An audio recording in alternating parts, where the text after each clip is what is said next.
매일 성경이라는 제목으로 하나님 말씀을 전할 때 크신 은혜가 있기를 축원합니다. 아멘. 여러분은 하나님의 말씀대로 사십니까? 우리는 종종 하나님을 믿는다면서도 실생활에서는 대부분의 하나님의 다스림을 못 받고 삽니다. 청년 사역 시절에 한 청년에게 물은 적이 있습니다. 하나님이 너의 주님이 되시느냐고 말이죠. 그는 말했습니다. 창조주 하나님을 믿으며 예수님을 내 구원자로 믿습니다 라고 말이죠. 그러나 내가 묻는 말에 대한 적절한 답은 아니었습니다. 저는 내 일상에서 하나님이 너의 주님이 되시느냐 질문이었습니다. 그렇게 풀어서 물었더니 그는 제게 그저 하나님을 믿으면 되는 거 아니냐 반문했습니다. 그래서 저는 믿는다는 것과 실제 그분을 주로 따르는 것은 전혀 다르다고 말했습니다. 그는 믿기만 했지 따르지는 않았던 것입니다. 물론 믿는 것과 따르는 것은 사실 의미상 같은 말이지만 우리의 교만함 때문에 믿는다는 것을 따르며 순종하는 것으로 실행하지는 못합니다. 우리는 마음으로만 믿을 뿐이지 믿는 대로 실상 주님을 내 삶의 주인으로는 따르지 못하고 있는 것입니다. 일상에서 하나님의 다스림을 받지 못하는 것입니다. 삶에서 하나님을 주로 인정하는 것은 머리로 마음으로 하는 게 아니라 실제 일상이고 생활이어야 합니다. 그러니까 생활로서 하나님을 섬기는 것입니다. 그게 진짜 하나님을 주로 내 삶의 주로 인정하는 삶입니다. 그렇게 우리가 무엇으로 내 삶이 하나님을 주로 인정하는 삶이라고 할 수 있겠습니까? 말할 수 있겠습니까? 그건 매일 성경을 읽는 것입니다. 매일 규칙적으로 말씀을 읽고 하나님의 말씀을 듣는 것입니다. 경건훈련, 영성훈련은 내 삶이 다하는 날까지 하는 것이죠. 그것이 기본 중에 기본입니다. 영생을 얻고 구원받은 은혜에 감사하다면 늘 하나님을 만나고 싶고 교제하고 싶고 사랑하고 싶을 것입니다. 우리 지연자매가 말했던 것처럼 신앙생활이 달달할 것입니다.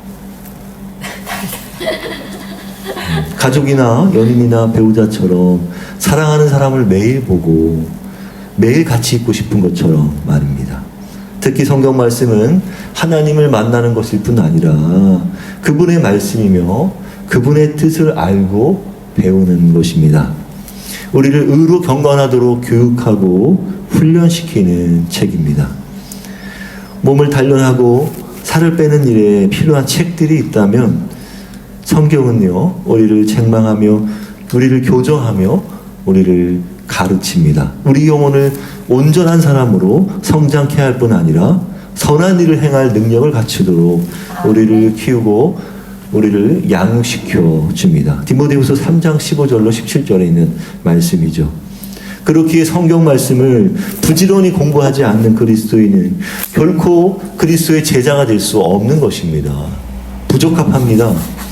유능한 그리스도인은 매일 말씀 앞에 꿇어 엎드리며 말씀으로 자신을 들여다보기를 게을리하지 않는 것입니다. 일주일에 예배 참석만으로는 턱없이 부족한 것입니다. 하나님 나라를 위해 자신을 매일 드리기가 버겁게 됩니다. 험한 세상은 치열한 영적 전쟁터입니다. 세상 권세는 그리 호락호락하지 않습니다.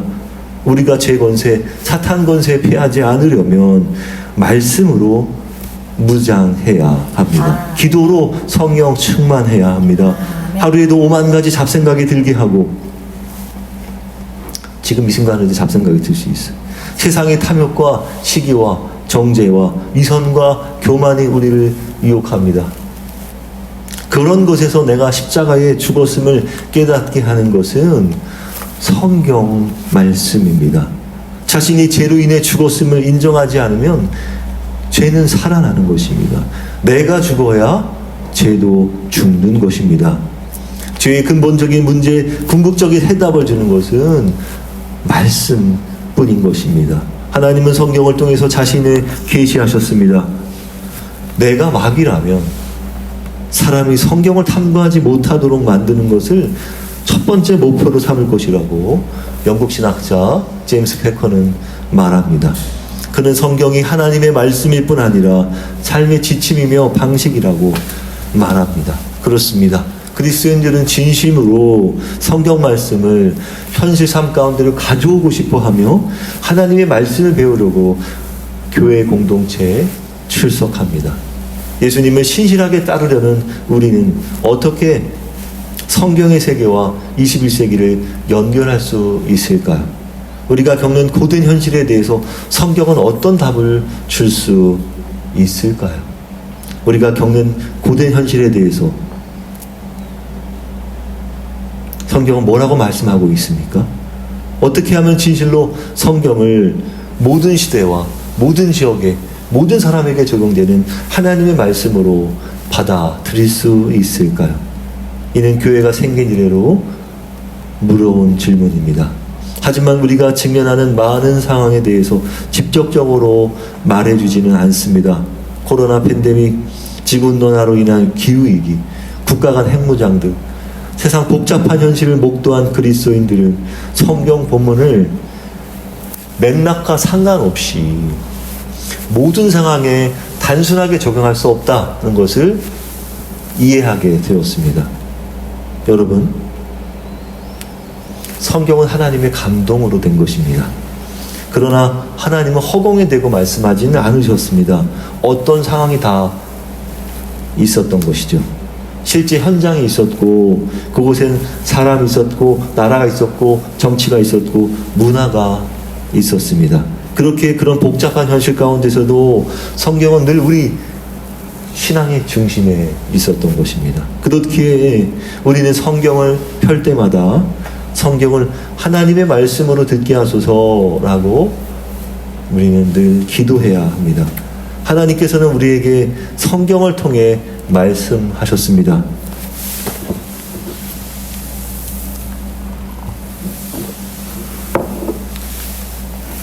그렇게 그분이 하시는 말씀이 무슨 뜻인지 알기 위해 우리는 그분의 말씀을 주의 깊게 살펴봐야 합니다.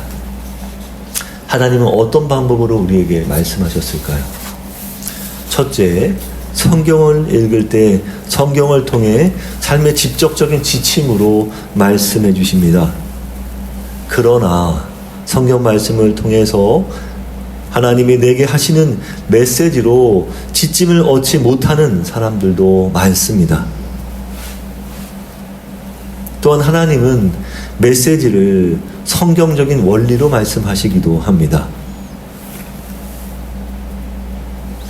직접적인 지침으로 들리지 못할지라도 성경의 이야기를 통해서 간접적으로 원리를 밝혀낼 수 있습니다. 물론 개인적으로 특별한 메시지도 말씀해 주시기도 합니다. 말씀을 통해 성령님과 늘 교제하는 사람이 메시지를 깨닫습니다. 그렇기에 메시지를 일부러 찾아다녀서는 안 됩니다. 우리의 인간적인 욕망이 하나님의 때를 못 기다리기 때문이죠. 그렇게 성경 말씀을 읽을 때는 상식적으로 성경을 읽어야 합니다. 성경은 하나님이 주신 특별한 책입니다. 그렇다고 해서 단어 한자 한자가 무슨 마술적인 능력이 있다거나 성경 낭송만으로 주술적인 효과가 생겨나는 게 아닙니다. 성경의 능력은 종교처럼 비인격적이지 않습니다. 하나님의 능력은 어디까지나 하나님의 인격적인 교제 안에서 일어나기 때문이죠. 제가 양산에 사는 어느 친구, 부산에 사는 어느 친구, 그 친구랑 교제하고 있는데 최근에 연락이 다시 됐어요. 이제 몇 년 동안 연락하다가 제가 간기를 끊었는데 이 친구가 다시 연락이 와서 제가 받아줬습니다. 이 친구가 이제 하나님을 믿기로 했는지 교회를 다닌다고 하는 건데, 근데 이 친구가 전에 한번 저한테 그랬어요. 네. 이 주문을 외우는 것처럼 읽으면 낫느냐고. 그래서 전혀 그렇지 않다고 그랬어요. 그래서 이 하나님과 인격적인 교제가 일어나야 정말 하나님을 내 하나님으로, 나의 주님으로 받아들여야 너가 낫더라도 낫는다. 그렇게 얘기를 했죠. 그래서 주기도문이든 뭐든 간에 절대 성경을 읽는다고 해서 특별한 효과가 일어난다 이렇게 생각하면 안 됩니다. 하나님과 인격적인 교제가 일어난 사람들에게만 그런 일이 일어날 수 있는 것입니다. 그러나 하나님은 위로와 격려도 하시지만 경고와 책망의 말씀도 주십니다. 그럼 우리가 성경을 읽을 때 어떻게 성경 말씀이 내게 주시는 하나님의 메시지로 알아들을 수 있을까요? 우리는 성경을 읽을 때 우리가 듣고 읽는 게 오늘 내게 주시는 하나님의 메시지라고 100% 확신할 수는 없습니다. 성경 말씀에는 오류가 없으나 오늘 내게 하시는 개인적인 음성으로 들어야 할지는 분명하게 말할 수는 없는 것입니다. 그 판단은 내 마음으로 해서는 안 되고 성령께 의탁해야 합니다. 성령의 역할은 말씀으로 우리 심령을 조명하사 내적 도명이라고 하는 거거든요. 말씀을 깨우쳐 주시고 깨닫게 하시는 일입니다. 그렇게 성령께서 늘 우매한 우리를 가르치도록 부해야 합니다. 그렇게 성령께서 늘 우리 함께 하시는 거죠. 성령 하나님과 민감한 교제가 일어나는 자만 그것을 캐치할 수 있습니다. 그렇지 않으면 우리는요, 우리가 원하는 대로 말씀하도록 성경을 읽어낼 수 있습니다. 그럼 왜곡이 일어나는 거죠. 우리가 성경 말씀을 내게 주시는 메시지로 받을 때 실제로는 그 말씀이 내게 주시는 나와 아무런 사실 관련이 없는데도 그 메시지가 하나님으로부터 왔다고 여길 수 있게 되는 것입니다. 성령은요, 직관적으로 우리에게 말씀을 깨닫게 하십니다. 직관적이라는 말이 이해가 되나요? 직관적으로. 그냥 다이렉트로 내게 깨닫게 하시는 거죠. 그 직관이라고 말할 수 있는데, 그런다고 어떤 번뜩임이 무조건 다 성령께서 주신 것이라고 판단해서 또 안 되는 겁니다. 그렇게 우리가 성경을 읽을 때 영적 유익을 얻으려면 반드시 먼저 뭐가 있어야 한다? 기도가 있어야 합니다.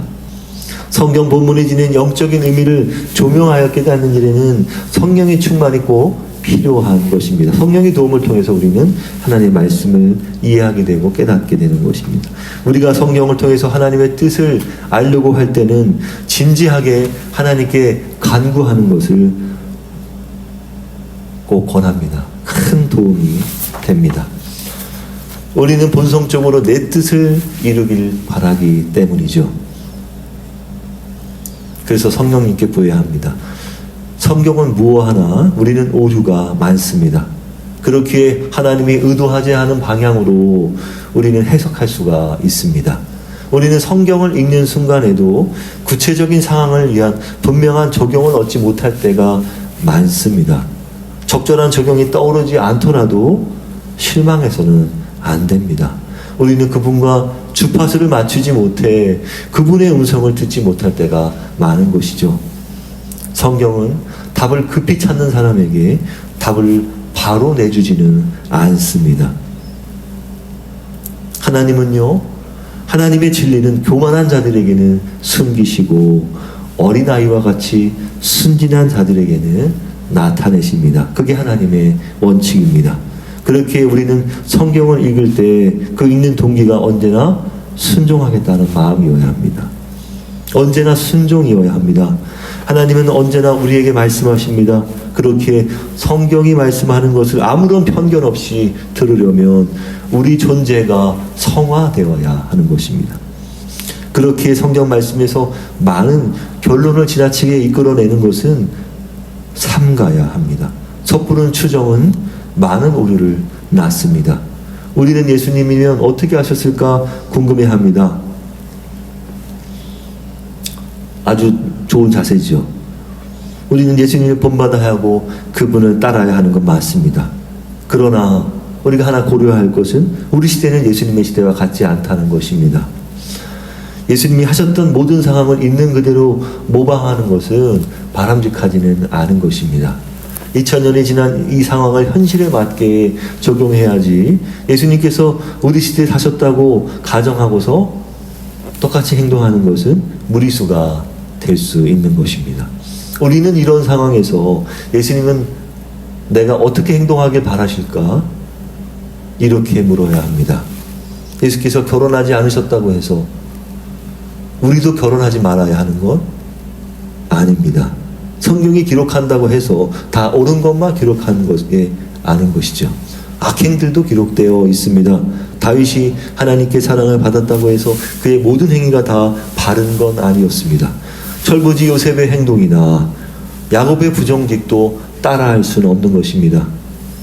마태복음 4장 4절 예수께서 대답하여 이르시되 기록되었을 때 사람이 떡으로만 살 것이 아니요 하나님의 입으로부터 나오는 모든 말씀으로 살 것이라 하였느니라 하시니. 결론입니다. 하나님의 말씀은 우리의 영의 양식입니다.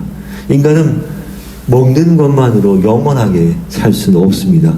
오직 하나님의 말씀을 먹어야만 진정 살게 되는 것입니다.